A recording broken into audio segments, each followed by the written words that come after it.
High, আমি ইথিকা। ইথি story বুকের একটা পাতায় তোমাদের সবাইকে মিষ্টি আমন্ত্রণ। সেদিন ছিল 3 সেপ্টেম্বর, আমার জন্মদিন। আমার জন্মদিনে এবার বিশেষ আমার কোনো প্ল্যানিং ছিল না। এই যে আমার বান্ধবী শ্বেতা, ও এসেছিলো, ওই চকলেটটা আমার জন্য নিয়ে এসেছিলো, আর ফুলটা আমি নিজেই গিফট করেছি। তারপর আমরা ফুল, চকলেট আর কেকের কিছু ফটো তুলে ডেকোরেশনের ফটো তুলছিলাম। এখানে আমরা রেডি হয়ে গেছি, রেডি হয়ে আমরা একটা ভিডিও করছিলাম। আর এই ভিডিওটা করে দেওয়ার জন্য আমার ভাই আমার কাছ থেকে 200 টাকা চার্জ করেছে। বলছে আমি তোদের ক্যামেরা ধরে দেবো, ফটো তুলে দেবো, কিন্তু তার বদলে আমাকে মানি দিতে হবে। আমরা বললাম ঠিক আছে, তুই ভিডিওটা তো ভালো করে দে, তাহলেই যথেষ্ট। তারপর এখানে আমার মা আমাকে ধান দুব্য দিয়ে আশীর্বাদ করছিল, যেটা জন্মদিনে না করলেই নয়। আর তারপর মা আমাকে আশীর্বাদ করা হয়ে গেলে পায়েস খাইয়ে দিচ্ছিল। পায়েসটা মায়ের মতে পায়েস না খাওয়ালে বাঙালির জন্মদিন হয় না। আর আমি চেরি ফল খেতে প্রচণ্ড ভালোবাসি, সেই জন্য পায়েসের উপর চেরি ফলও দেওয়া ছিল।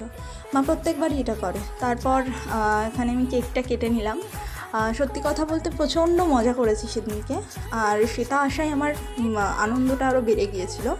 আমার লাইফে সেরকম কোনো বন্ধু নেই, ওর সাথে আমার 12 বছরের বন্ধুত্ব।